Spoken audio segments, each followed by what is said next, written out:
6 men, 6 rooms, 6 final minutes.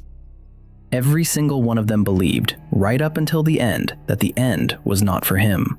That the rules of mortality, of accountability, of the simple physics of a bullet or a rope or a heart giving out, those rules applied to other people, smaller people, the ones whose names were typed into the lists they signed. This is Blackwell, and I have spent the last 4 months walking through rooms that most people are not allowed to enter.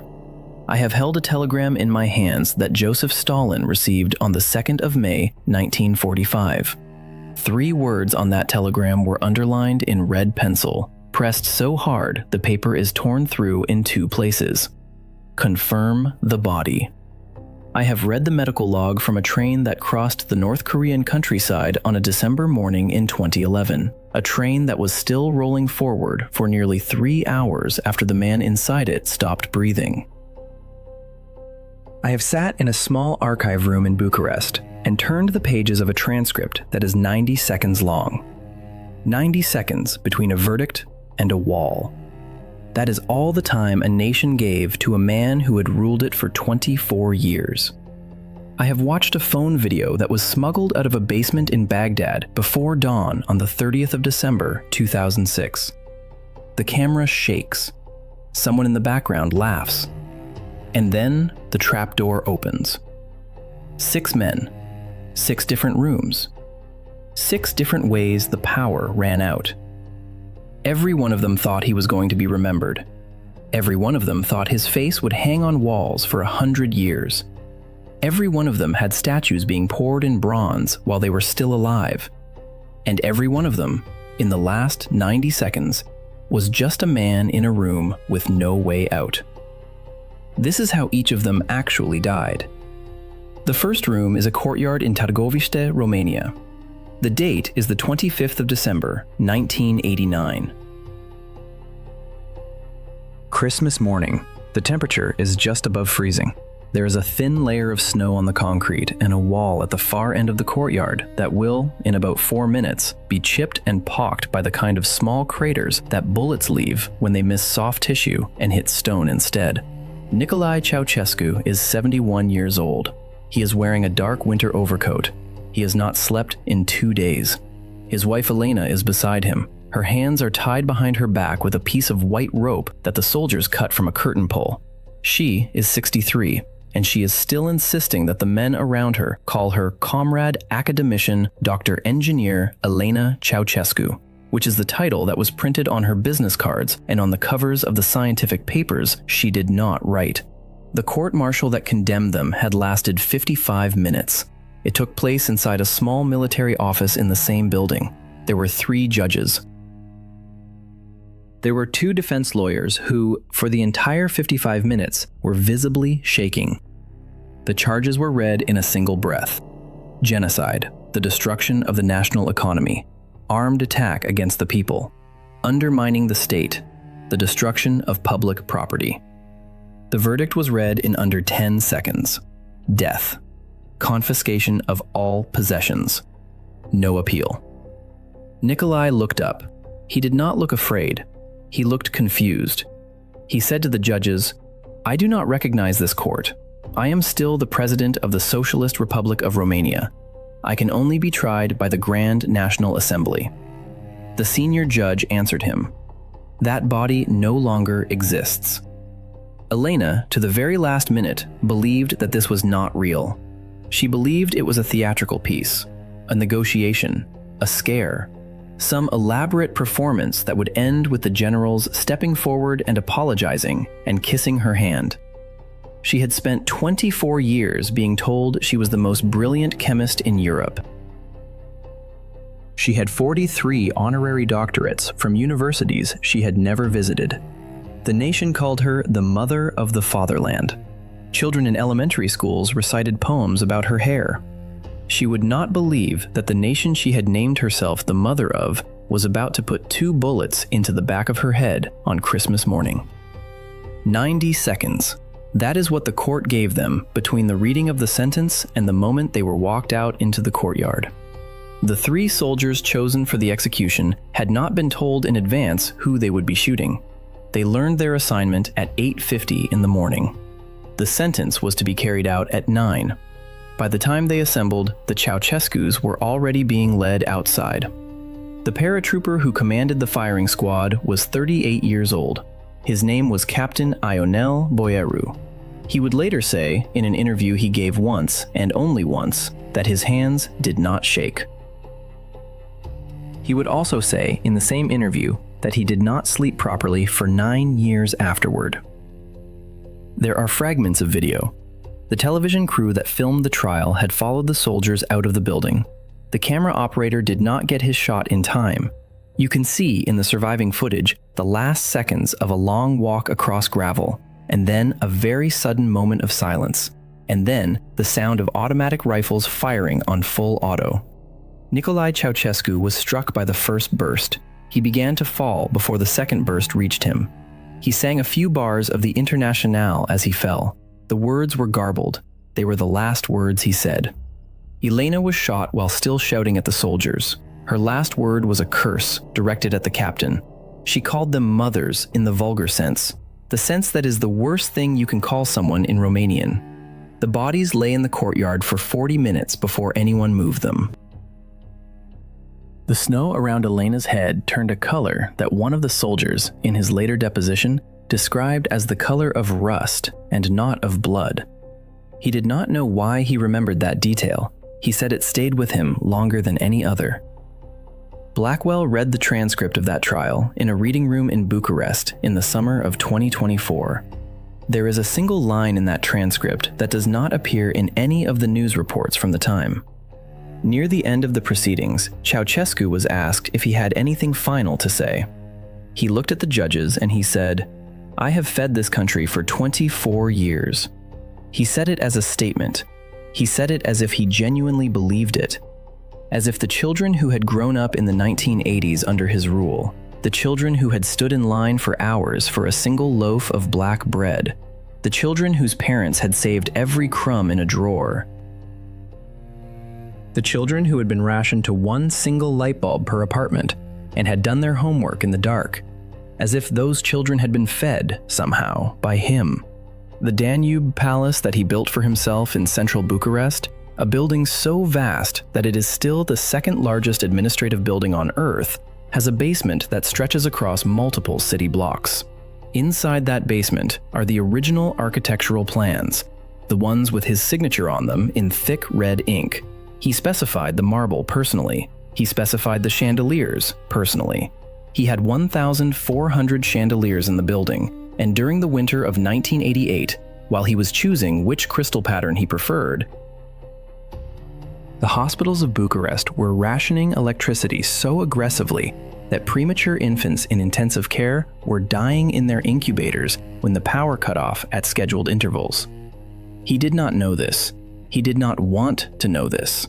The reports never reached him. The men who brought him reports about the magnificent progress of Romanian industry. The man who ordered his shoemaker father to be buried in a state funeral and then later had the father exhumed and moved because the original tombstone was deemed insufficiently grand, stood in front of a pockmarked concrete wall on a Christmas morning in Târgoviște, in a town he had probably never heard of, and received in 90 seconds the precise quantity of justice that his own courts had handed out to tens of thousands of citizens over the previous 2 decades. The courtyard still exists. Blackwell walked it. The wall has been patched. You can still see, if you look closely, the slightly different shade of concrete where the repairs were made. The caretaker who showed me around said that occasionally, once or twice a year, an older Romanian will come to that courtyard, stand in front of that patched wall, and spit on it, and then walk away without saying anything at all. The second room is not a room. It is a concrete drainage pipe underneath a road just outside the city of Sirte, on the Mediterranean coast of Libya. The date is the 20th of October, 2011. The air temperature is in the high 20s.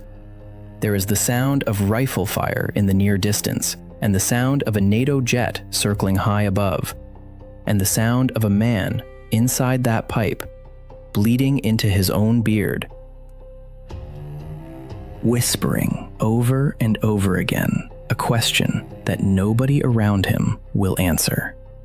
What did I do to you? What did I do to you? What did I do to you? His name is Muammar Gaddafi. He is 69 years old. For 42 years, he has ruled Libya with a combination of oil money, theatrical costume, personal mythology, and a secret police apparatus that hanged university students from lampposts as a teaching tool. He calls himself the brother leader. He calls himself the King of Kings of Africa, a title bestowed on him by an assembly of traditional leaders he paid to bestow it.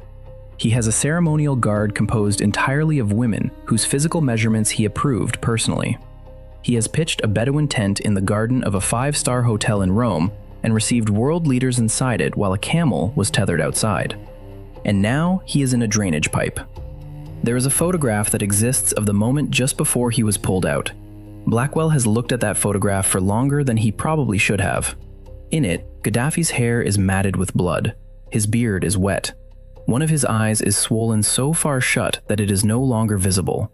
His mouth is open, and he is saying something to the men who are reaching down for him, but whatever he is saying in that exact instant is not recorded, because the fighter with the phone camera was not recording audio yet.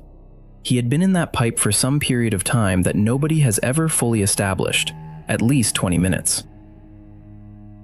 Possibly closer to an hour. The convoy he had been traveling in had tried to break out of the city at around 8 in the morning. A French Mirage fighter jet and an American Predator drone had engaged that convoy. The lead vehicles were destroyed. The surviving vehicles scattered. Gaddafi and a small group of his closest men ended up on foot, running across a stretch of open ground under fire, and he took shelter in the pipe. When the rebel fighters pulled him out, he raised his hands. He said, in Arabic, "What did I do to you?" He had fed his citizens to his secret police for 42 years. He had ordered the destruction of Pan Am Flight 103 over Lockerbie, Scotland in December 1988, killing 270 people, including 11 people on the ground. He had funded the Provisional IRA. He had financed Charles Taylor in Liberia, which led to the maiming of an entire generation of children in Sierra Leone. He had ordered the execution of Libyan dissidents in Italy, in Britain, in Germany, in Saudi Arabia. He had imprisoned the engineer who designed the great man-made river for daring to suggest a cost overrun. He had once, at a conference in Tripoli, had a room full of his own generals watch, while a young officer who had spoken out of turn was dragged into the hallway and beaten into permanent brain damage. And now, on the road outside Sirte, he was asking a teenage boy with a Kalashnikov what he had ever done to him. The footage of what happened next is some of the most viewed amateur video in the history of the internet. Blackwell will not describe the final minutes in visual detail. 11 Labs would not permit it. I would not permit it either. What I will tell you is that it was not quick. What I will tell you is that it was not clean. What I will tell you is that at a certain point, somebody in the crowd around him pressed something cold against the side of his head, and a single sound ended everything. And the brother leader, the King of Kings of Africa, the man who had once kissed the cheek of an Italian prime minister on the steps of his own palace, collapsed onto the asphalt of a Libyan road on a hot October afternoon and did not get up again. There is a detail from that day that Blackwell has not been able to stop thinking about. In the final hour of his life, Gaddafi was carrying a small golden pistol. It had his initials engraved on the grip. He had been photographed holding it many times over the years, at parades, at rallies, at military reviews. It was the pistol of the brother leader. It was the pistol of the King of Kings. When the rebel fighters searched him, they took it. A young man, maybe 20 years old, held it up to the camera and laughed. Later that same day, that pistol was sold in a market in Misrata for the equivalent of about $500 American. $500. For the personal weapon of the man who 2 years earlier had stood at the United Nations and torn a copy of the UN Charter in half in front of the assembled world. Who had spoken for 96 minutes at a podium that was reserved for 15. who had called the Secretary General a servant boy and had demanded that the seat of the United Nations be moved out of the United States because he did not like the jet lag. $500 in a market on a Thursday afternoon. The Libyan desert has a way of reducing things to their actual size. The sand does not care how many female bodyguards you had. The sand does not care how many tents you pitched in how many foreign capitals. The sand does not care that a Swiss bank once held $30 billion in your personal accounts. The sand just takes the blood and absorbs it, and within about 40 minutes, there is no visible trace of you at all. Blackwell visited Sirte in the spring of 2023. The drainage pipe is still there. The road above it has been repaved. The local children use the pipe as a shortcut between two neighborhoods when it rains. Most of them were not born yet when Gaddafi died in it. If you ask them who he was, they shrug. They say, "A man from before." A man from before. That is the entire epitaph that history has given to the King of Kings of Africa. The third room has fluorescent lighting and a concrete floor and a single rope hanging from a steel beam. The time is 6:05 in the morning. The date is the 30th of December, 2006. The location is a building called Camp Justice in the Kadamia neighborhood of North Baghdad. It is still dark outside. The city is quiet. The streets are empty because of the curfew, and also because it is very early, and also because the city has learned over the past 3 years that when the Americans are about to do something, it is usually best not to be on the streets. Saddam Hussein is 69 years old. He has been awake all night. He spent the last hours in his cell reading the Quran, which the guards have allowed him to keep. He ate a small breakfast of bread and tea, which he mostly did not touch. He asked the guards about the weather, and they told him it was cold. He nodded, as if that information mattered to him in some way, and then he did not speak again until they came to bring him to the chamber. On the walk from his cell to the gallows, he is reported to have said one thing. He said, "This is not Baghdad." He said it to nobody in particular. The guards did not respond. He was right. It was not really Baghdad. Camp Justice had been, in its previous life, a military intelligence building of the Iraqi army. Saddam himself had ordered hangings to be carried out in that very building in the 1980s. There is a recordable symmetry to it that he almost certainly recognized in his final steps, which is perhaps why he said what he said. The hanging itself was scheduled to take about 6 minutes. It took closer to 9. The delay came from an argument that broke out in the chamber over a question of ritual. The men present were Shia militia members who had been given temporary custody of the execution process by the new Iraqi government. They had been told, specifically and in writing, that the hanging was to be carried out with dignity. No chanting, no slogans, no mockery. The entire purpose of the formal trial that had preceded this moment was to demonstrate to the world, and more importantly to the Iraqi people, that the new Iraq was a nation of law rather than a nation of vengeance. That is not what happened. As Saddam stood on the platform, the men around him began to chant. They chanted the name of Muqtada al-Sadr, a Shia cleric whose father Saddam had ordered killed. They chanted the name of another cleric whose followers Saddam had tortured to death in the basement cells of the Mukhabarat. One of them shouted a specific insult that does not translate cleanly into English, but that refers, in very crude terms, to the alleged unfaithfulness of Saddam's mother. Saddam looked at them. He did not look afraid. He looked, according to multiple witnesses, almost amused. He said, "Is this the bravery of Arabs?" One of the men responded by saying, "Go to hell." Saddam said, "The hell that is Iraq." And then he began to recite the Shahada, the Islamic declaration of faith. There is no God but God, and Muhammad is his messenger. He got through the first half of that sentence a second time. He did not complete it. The trap door opened underneath him at the exact moment he was saying the Prophet's name. The official video recording of the execution, the one released by the Iraqi government, ends at that moment. The body drops and the recording cuts to black. That is the version that the world was intended to see. It was the version that was intended to demonstrate dignity. But there was a second camera in the room. One of the witnesses had a mobile phone. It was, by the standards of 2006, a very ordinary phone. It had a camera function that produced grainy, vertical video with bad audio. He had been told, explicitly, that no recording devices were permitted in the chamber. He had smuggled the phone in anyway. Within 48 hours, the footage from that phone was on the internet. You could hear the chanting. You could hear the insults. You could hear someone laughing at the exact instant that Saddam's body reached the end of the rope.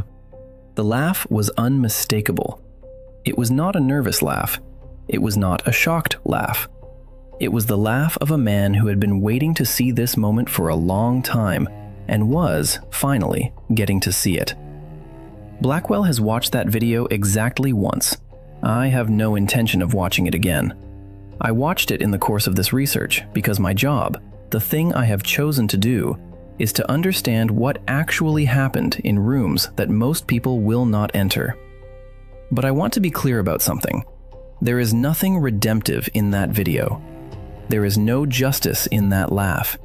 There is no closure in that footage.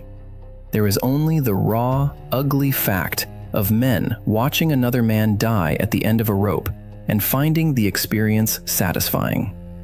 The man who had ordered the gassing of 5,000 Kurdish civilians in Halabja on a single day in March of 1988, choking them to death with mustard gas and nerve agents as they huddled in their basements, as mothers shielded infants with their own bodies and died together in the shapes they had been arranged in when the gas found them.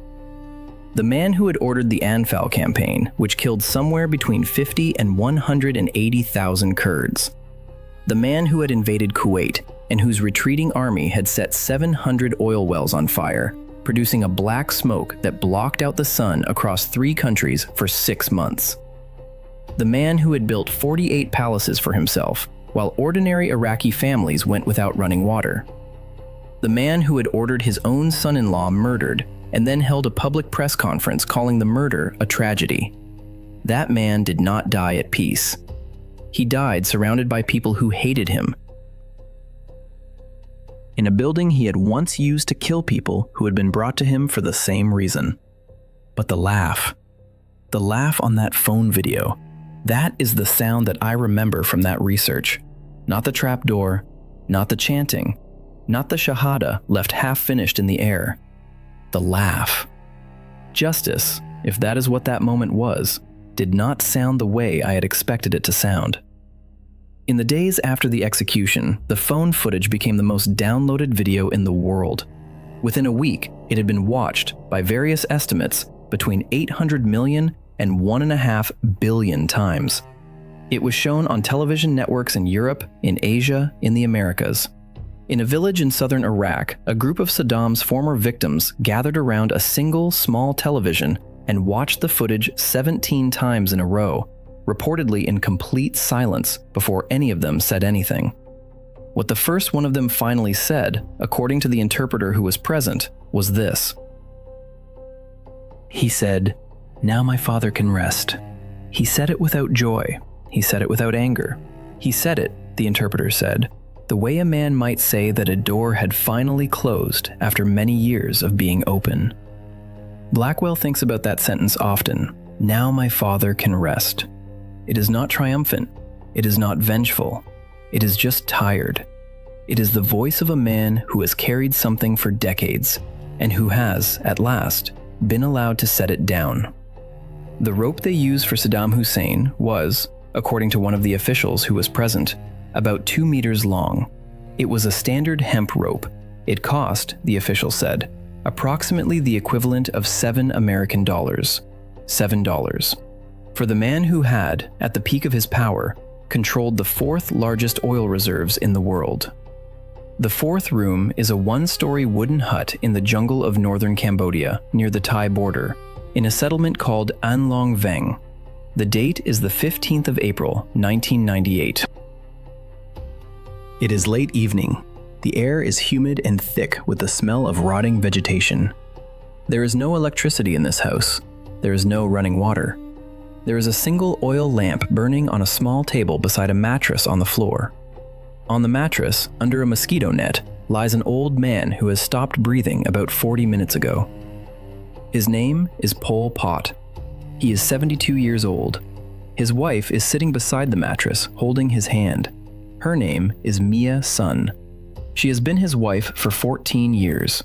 She will live another 22 years after this night, and she will never, in any of those 22 years, give a coherent public account of what happened in that hut. According to the official statement released the following morning, Pol Pot died of heart failure. He had been in poor health for some months. He had been placed under house arrest by his own former comrades after an internal power struggle within what remained of the Khmer Rouge. He was scheduled to be handed over to an international tribunal within a matter of weeks. He had been told, by the man who had replaced him as leader of the movement, that the remaining forces were no longer willing to protect him. And then, on the night of the 15th of April, he died. There are several reasons to doubt the official story. There is no autopsy. The body was cremated within approximately 36 hours on a pyre made of old car tires because the forces in An Long Veng had no access to proper crematorium facilities. The cremation was filmed by a Thai journalist who happened to be in the area, and the footage shows a smoldering heap of tires and a body that was, by the time the journalist reached the scene, largely unrecognizable. The smell, the journalist later wrote, was something he could not describe in any language.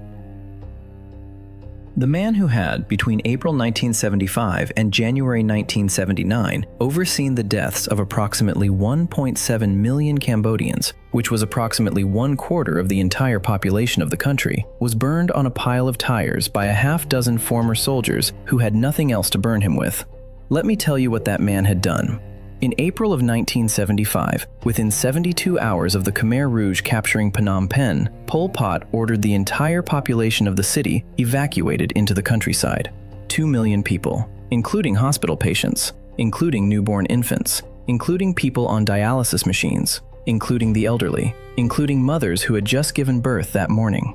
Everyone was told that the Americans were going to bomb the city within hours and that the evacuation was temporary. The evacuation was not temporary. The evacuation was permanent. The city was emptied and remained empty for 3 years and 9 months. Hospital patients were wheeled out into the streets and abandoned where they lay. Patients on intravenous drips were disconnected from their machines and ordered to walk. Surgeons were pulled out of surgeries mid-procedure and ordered to abandon their patients on the operating tables. People who refused were shot. Along the roads leaving Phnom Penh, a reporter for a French news agency counted, in the first 48 hours, at least 300 bodies of people who had been unable to walk.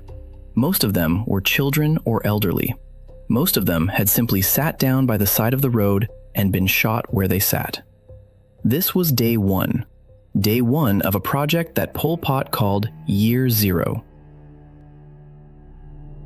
The project was to erase the entire previous civilization of Cambodia and to build, in its place, a purely agrarian communist society in which there would be no money, no private property, no religion, no cities, no schools beyond the most basic, no books that had not been written by the party, no music that had not been approved by the party, and no people who might remember what things had been like before. In order to have no people who might remember, you have to kill the people who might remember. The Khmer Rouge killed doctors, they killed engineers, they killed teachers, they killed anyone who spoke a foreign language. They killed anyone who wore glasses, because glasses suggested that a person had read books. They killed Buddhist monks. They killed ethnic minorities. They killed their own party members when the party members were suspected of insufficient enthusiasm. They killed children by slamming their heads against the trunks of specific trees in specific fields. Trees that are still standing today and that have plaques beside them identifying what they were used for. There is a place called the Killing Fields of Choeong Ek, about 15 kilometers outside Phnom Penh. Blackwell visited it in the winter of 2024. At the entrance, there is a Buddhist memorial stupa, about 15 meters tall, and inside the stupa, stacked on glass shelves, are approximately 9,000 human skulls. They have been organized by approximate age at time of death, and by the apparent cause of death, which in almost every case was blunt force trauma to the back of the head. Bullets were considered too expensive. The killers used farming implements, hoes, shovels, the handles of axes. The skulls are not behind glass. You can stand very close to them. You can look into the eye sockets of a person who was approximately 6 years old when somebody hit them in the back of the head with a shovel for a reason that even now nobody has ever fully been able to explain. The man who ordered all of this, the man who sent out the memos that initiated it, the man who signed the documents that specified which remorse for the suffering of the Cambodian people, he had said, "I came to carry out the struggle, not to kill people." He said this while sitting in a wooden chair about 4 kilometers from Choang Ek. When word of his death reached Phnom Penh the next morning, there was no official reaction. The government did not issue a statement for almost 18 hours. When a statement was finally issued, it was 4 sentences long, and it said, essentially, that the death had been confirmed and that Cambodia would continue its work of rebuilding. No ceremony, no funeral, no grave marker. The ashes from the tire pyre were, according to local accounts, scooped into a plastic bag and buried somewhere near the hut, in a spot that was deliberately not marked. The location of the grave, if there is one, is not known. Blackwell asked the caretaker of the An Long Vang site about it. The caretaker was a man in his 60s who had, in his youth, served briefly as a Khmer Rouge soldier before deserting. He thought about the question for a long time. Then he said, "We do not talk about where he is. We do not want anyone to come and visit." Then he said, "Let him be forgotten. Let him be forgotten." It is, in some ways, the most damning epitaph that has ever been given to a human being. Not condemnation, not hatred, just the wish that a person be allowed to drop out of memory entirely, that the world be allowed to continue as if he had never existed. The 1.7 million Cambodians he killed did not get that privilege. Their families remember them. Their names are written on walls. Their skulls are on shelves. Their stories are told to school children. But the man who did it to them, the man whose face was on every wall in the country for 3 years and 9 months, the man whose words were recited by children at mealtimes, that man is buried in an unmarked patch of ground in the jungle. And the local people have agreed, by a kind of informal consensus that has held for over 25 years, to never speak his name again if they can help it. That is what became of Brother Number 1. The 5th room is moving. It is the interior of an armored train, traveling at approximately 60 kilometers per hour on a stretch of rail track somewhere between Pyongyang and a forested area in the northeast of North Korea. The date is the 17th of December, 2011. The train has 17 cars. 6 of them are heavily armored, with additional plating that was added in the 1990s to protect against what the engineers were told to call aerial threats. The train never travels faster than 60 kilometers per hour because the additional armor plating was calculated for that maximum speed and no more. Inside one of the middle cars, in a private compartment fitted out as a small office, an old man has just clutched at his chest and fallen forward across a desk. His name is Kim Jong-il. He is 69 years old. He is the 2nd member of the Kim dynasty, the son of Kim Il-sung and the father of Kim Jong-un. He has ruled North Korea for 17 years. During those 17 years, somewhere between 600,000 and 3 million of his own citizens have died in a famine that his government refused to acknowledge and refused to accept foreign aid for, because accepting aid would have been an admission that the workers' paradise was not, in fact, paradise. At the moment he falls across his desk, he has in his possession the world's largest personal collection of imported Hennessy cognac. His cellars in Pyongyang hold more than 10,000 bottles of French wine. He owns, by personal inventory, 17 residences scattered across the country, some of them equipped with private amusement parks, private zoos, and in one case, a private heated swimming pool the size of an Olympic venue, which he used approximately 4 times in the entire decade it had been operational. He is, by any honest measure, one of the wealthiest individuals on Earth. He is also the absolute ruler of a country in which, during the previous winter, ordinary families in the northern provinces have been eating grass soup for weeks at a time. In some villages, stories would later emerge of things far worse than grass soup. Stories that Blackwell will not recount here, because those stories belong to the families that lived through them, and it is not my place to serve them up as narrative. What I will tell you is this. The ruler of a country in which those things were happening was, at the exact moment of his death, carrying on his person a small leather notebook containing handwritten notes about which vintages of Burgundy he wanted to order for the upcoming holiday season. That notebook was later retrieved from his pocket. It is now, according to some accounts, in the personal possession of his son. The train kept moving for almost 3 hours after he died. This is one of the most peculiar details of the entire affair. The bodyguards and the personal staff in his car realized within minutes that he had died. The onboard physician was summoned. The physician confirmed quickly that nothing could be done. But nobody on that train had the authority to stop the train. Nobody had the authority to change the schedule. Nobody had the authority to notify the capital. The protocols for what to do in the event of the death of the dear leader had never been formally written down because it had never been officially acknowledged that the dear leader was a man who could die. So the train kept moving for hours. It finally came to a stop at a siding near a military base, and messages were sent, and decisions were made at levels of the government that are still not fully documented. The dear leader's death was not announced to the North Korean public for another 51 hours. For 2 full days and 3 hours, the 23 million citizens of North Korea went about their lives not knowing that the man whose face was on every wall, whose birthday was a national holiday, whose portrait they bowed to every morning in every classroom, had been dead since early on the morning of the 17th.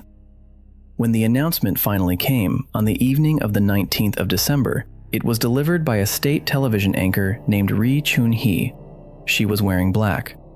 She had been, for decades, the primary voice of the regime. She had announced every major event in the life of the nation for 2 generations of North Koreans. She cried on air. She cried real tears. Her voice broke. She said, "The heart of the great general has stopped beating." Within hours, across Pyongyang, across every city and village in North Korea, the public response began. The public response is one of the strangest visual spectacles ever captured on camera. Enormous crowds of North Korean citizens gathered in public squares, weeping hysterically, throwing themselves to the ground, beating their chests, collapsing into other people's arms. The footage is genuinely difficult to watch, not because the grief is fake, but because it is impossible to tell how much of it is real and how much of it is performed, and how much of it is something more complicated than either of those things. A kind of grief that exists only in totalitarian systems. A grief that is partly real terror at the fact that the protective father figure is gone, partly performative survival in a country where not grieving hard enough could be reported by a neighbor, and partly something else that no outside observer can fully name.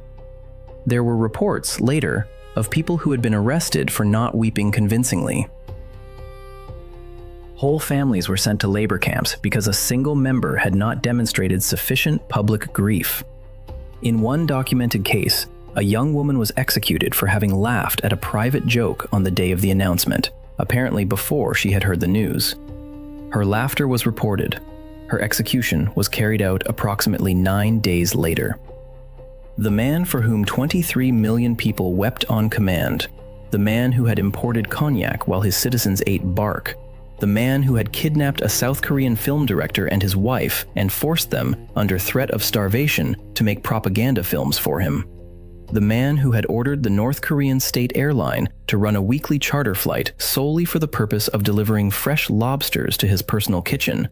That man died alone on a train, in a private compartment, with no last words on record, because by the time his staff reached him, he was no longer capable of speech. There is no known photograph of the body from that day.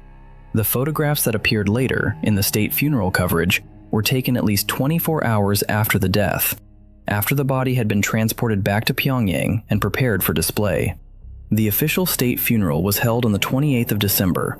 It was broadcast live across North Korea and on state-affiliated channels in several other countries. The coffin was carried through the streets of Pyongyang on a hearse, surrounded by his closest advisors, walking in the freezing rain, their heads bowed. Among them, visible in the footage, walking just behind the hearse, was a chubby young man in his late 20s, dressed in a dark overcoat, his face blank. That young man was Kim Jong-un. He was taking over the country. He was 27 or 28 years old, depending on which state biography you consulted, and within 6 months of his father's death, he would order the execution of his own uncle by anti-aircraft gun, a method of execution reportedly chosen by the new dear leader personally for its visual impact. The dynasty continued. The grief continued. The famine continued. The cognac shipments continued. The lobsters continued. The only thing that had changed was which particular member of one particular family was now sitting behind the desk, and the train on which Kim Jong-il died. That train is still in service. It has been refurbished. The compartment in which he fell across his desk has been preserved, according to some reports, as a kind of quiet internal shrine, visited occasionally by senior party officials who stand inside it for a moment of silence and then walk back out without speaking. A shrine to a man who died on a moving train on a winter morning, with a notebook full of cognac orders in his pocket, while the country he had starved for 17 years rolled on beneath the wheels at the regulation speed of 60 kilometers per hour. No faster, because the armor would not allow it. The 6th room is 12 meters underground. The walls are reinforced concrete, 2 meters thick at the heaviest points. The ceiling above is layered with steel and rubble and collapsed garden soil. The air does not move. The air smells of damp plaster, of diesel from the generator that runs the lights, of the boiled cabbage that the kitchen staff have been serving for 3 days because the supply truck stopped arriving a week ago. There is the sound of artillery, very distant, transmitted through the soil above as a kind of muffled drumming that makes the water in the glass on the desk tremble in concentric rings every few seconds. The date is the 30th of April, 1945. The location is the Führerbunker.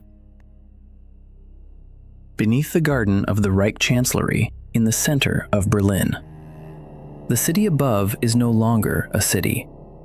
It is a grid of broken streets, burning buildings, and Soviet artillery that has been advancing, block by block, for 9 days. The Red Army is approximately 500 meters from the bunker entrance. They do not yet know that the bunker exists. They will find it later that night. Adolf Hitler is 56 years old. He has not slept properly in 3 weeks. His left hand has been trembling uncontrollably for over a year. A tremor that the doctors privately suspect is Parkinson's, but that no one is permitted to say out loud. He has been injecting himself, with the assistance of his personal physician, Theodore Morell, with a cocktail of substances that includes methamphetamine, cocaine drops in his eyes, and a series of barbiturates that have left him in a state where it is no longer possible to tell which decisions are his own and which are the decisions of the chemicals. The day before, on the 29th of April, in a small room of the bunker, with a few witnesses standing awkwardly along the wall, he married Eva Braun. The ceremony lasted under 10 minutes. A municipal official, who had been pulled out of the fighting on the surface and brought down for the express purpose of conducting the ceremony, asked the standard questions. They both answered yes. They signed the register. Hitler began to sign his name as Adolf Hitler and then made a small mistake on the first letter and had to start again. That evening, after the wedding, he dictated his last will and his political testament to his secretary, Traudl Junge, who was 25 years old and who would live another 57 years and who would, in interviews she gave near the end of her own life, describe the experience of taking that dictation as the moment when she finally understood what kind of man she had been working for. In the political testament, he blamed the Jews for everything. for the war, for the destruction of Germany, for the failure of the Reich, for his own coming death. He wrote, and Târgoviște typed, that international Jewry was responsible for the deaths of the millions of Europeans whose blood was now soaking into the soil of the continent. He wrote this on the 29th of April, 1945, in a bunker, with the Red Army 500 meters away, while the ovens at Auschwitz had been silent for 3 months because the camp had been liberated by the Soviets in late January. He had personally signed the orders. He had personally approved the timetables. He had personally been briefed on multiple occasions on the operational efficiency of the killing centers. There exists a memo dated October 1942 in which he is informed of the precise daily processing capacity of the gas chambers at Birkenau. The memo bears his initials in pencil at the top right corner. And in the bunker, on his second to last night on Earth, he dictated a document in which he informed the future of history that the people he had spent 4 years systematically murdering were, in fact, responsible for the war that had killed them. This is the man who, on the morning of the 30th of April, sat down for one final lunch with his secretaries. He ate spaghetti with a light tomato sauce.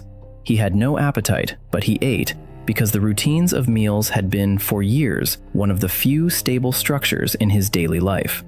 The conversation at the table was strained. Nobody wanted to be the first to speak. Eventually, he commented on the spaghetti. He said it was very good. The cook had done well. He thanked the cook personally, sending a message through one of the staff. After lunch, he and Eva went into his private study.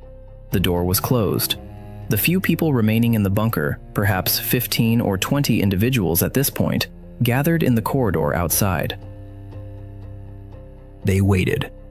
What happened inside that study has been reconstructed primarily from the testimony of the guards who entered it about 10 minutes later. There was a single gunshot. There was no second sound. The guards waited a few additional minutes in case there was a second shot, and then they went in. Eva Braun was on the sofa. She had not used the pistol. She had taken cyanide. The capsule had been provided for her months earlier. There was a faint smell of bitter almonds in the room. Hitler was in the armchair. The Walther PPK pistol was on the floor beside his right hand. He had used both methods. He had bitten down on a cyanide capsule and then, an instant later, fired a single round into his right temple. The pistol was the one he had carried personally for years. It had been a gift, originally, from a German manufacturer who had been hoping for a defense contract. The contract had been awarded. The pistol had been kept. The bodies were carried up the stairs of the bunker, out into the garden of the Reich Chancellery, and laid on the ground beside a shallow shell crater. Several jerry cans of petrol, which had been reserved specifically for this purpose, were poured over them. A burning rag was thrown onto the bodies from several meters away. The fire took. The fire was not, however, sufficient. The petrol burned the surface tissues, but the bodies were not fully consumed. Soviet artillery shells were beginning to land in the Chancellery garden. The men attending to the cremation had to take shelter several times during the process. They poured additional petrol. They burned the bodies for nearly 2 hours. By the time the fire was abandoned, what remained on the ground was identifiable as human, but only barely. The bodies were then dragged into the shell crater and shoveled over with garden soil and pieces of broken masonry. The Soviets arrived at the bunker on the 2nd of May. SMERSH, the Soviet counterintelligence service, conducted the search. It took them 2 days to locate the burned remains. The fragments of jaw and dental work that survived the fire were the primary means of identification. A telegram was sent to Stalin in Moscow. Stalin read it. He underlined 3 words in red pencil: confirm the body. The remains were transported in absolute secrecy to a Soviet military facility. They were examined by forensic dentists who matched the dental work to records that had been seized from the offices of Hitler's personal dentist. The identification was confirmed. For decades, what happened to the remains after that point was an official Soviet state secret. We now know that the fragments were buried, exhumed, reburied, exhumed again, transferred between several Soviet military facilities over a period of approximately 25 years, and finally, in 1970, on the personal orders of Yuri Andropov, then chairman of the KGB, the remaining fragments were burned to ash. The ash was mixed with cement, and the resulting compound was dumped into a tributary of the Elbe River near the East German city of Magdeburg.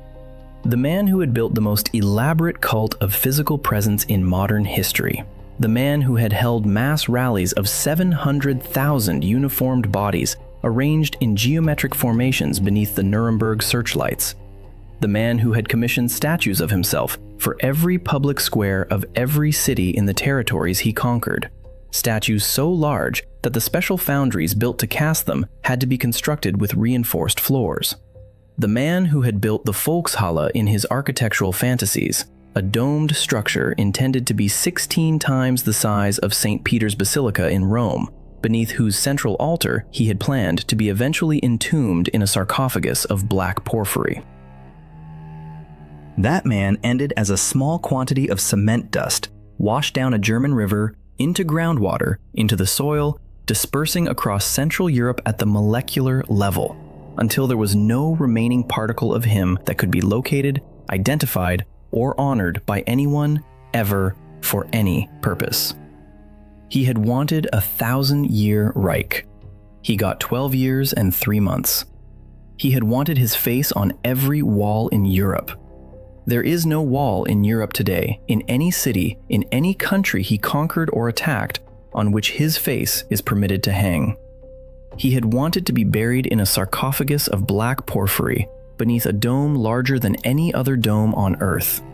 He was buried in a tributary of the Elbe, and the 11 million people he ordered murdered in the camps and in the killing fields and on the Eastern Front and in the ghettos of Warsaw and Lodz and Krakow, those 11 million people are the only thing about him that the world will remember. Their names, their photographs. The shoes piled in the museum at Auschwitz, the hair, the single suitcases stacked behind glass with the names of children written on the lids in their mother's handwriting. That is what survived him, the evidence of what he did to other people, nothing else. Stalin received the final confirmation of the identification on the 2nd of May, 1945. He read the telegram. He folded it. He placed it inside the cover of a book he had been reading, which he kept on his desk. He did not tell the Soviet public for several days. He wanted to be absolutely certain. He had spent years convinced that Hitler would, at the last moment, escape. He had built scenarios in his own mind in which Hitler would slip out of Berlin and reappear in South America, or in Spain, or in some neutral country, and the war would continue in some other form for another decade. The confirmation was the moment when, for the first time in years, Stalin allowed himself to believe that the war was actually ending. He poured himself a drink. According to the memoir of his daughter Svetlana, he sat alone in his study for approximately 1 hour. He did not say anything to anyone during that hour. When he finally emerged, he gave instructions for the announcement to be prepared. Then he went back to his desk and he opened the telegram one more time, and he looked at the 3 words he had underlined, and he, very deliberately, drew a single line through them in black ink. The matter was closed. 6 men, 6 rooms, 6 final minutes. Nicolae Ceausescu against a concrete wall in a courtyard in Târgoviște on Christmas morning, with a wife who would not believe that the nation she called her child was about to kill her. Muammar Gaddafi in a drainage pipe outside Sirte, asking a teenage boy with a Kalashnikov what he had ever done to him, while the answer to that question lay in the unmarked graves of 42 years of his rule. Saddam Hussein on a pre-dawn gallows in North Baghdad with a phone camera in the room and a laugh in the background, and the word prophet left half-spoken in the air. Pol Pot on a mattress on a wooden floor in a jungle hut, complaining about the heat, while the skulls of his 9,000 witnesses sat on glass shelves in a stupa 15 kilometers from a city he had once emptied in 72 hours. Kim Jong-il, across a desk on a moving armored train somewhere in the North Korean countryside, a notebook of cognac orders in his pocket, the train rolling on for 3 more hours because nobody knew how to stop it. Adolf Hitler in a chair in an underground bunker beneath a burning city, a pistol in his right hand and a cyanide capsule between his teeth. 2 hours of cremation that did not finish the job, and a final journey in fragments into the ash of a Soviet incinerator and the current of a German river. 6 different rooms, 6 different methods, 6 different final words, or the absence of them, but one identical truth, the same truth every single time. The truth that none of them, in their decades of speeches and rallies and statues and broadcasts and titles and uniforms and thrones, ever managed to acknowledge or to plan for. When the power runs out, you are a man, just a man, in a room, with no way out. Blackwell has spyware in the geometry of their endings, a kind of justice that did the work of justice, that returned something to the people who had lost things, that set a record straight.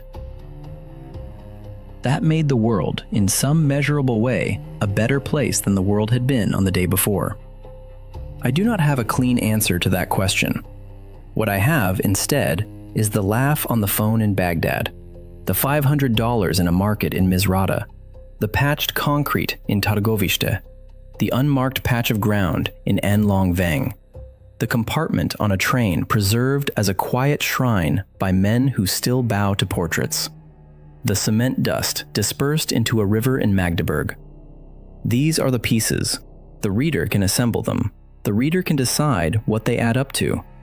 What I will say is this. In the next episode, Blackwell turns to a different category of men entirely. Not the dictators in their palaces, the pirates on the open sea, the ones who flew the black flag and ruled, briefly, the blue spaces of the world. The ones who were caught, almost without exception, and who ended at the end of a rope on a stone gallows by the harbors of London, of Port Royal, of Charleston, of Boston, of Cap Français. How they actually died, minute by minute, name by name, rope by rope. I will be in those archives. I will be in those harbors. The story will be there when you arrive. Until then. This was Blackwell. The room is closed.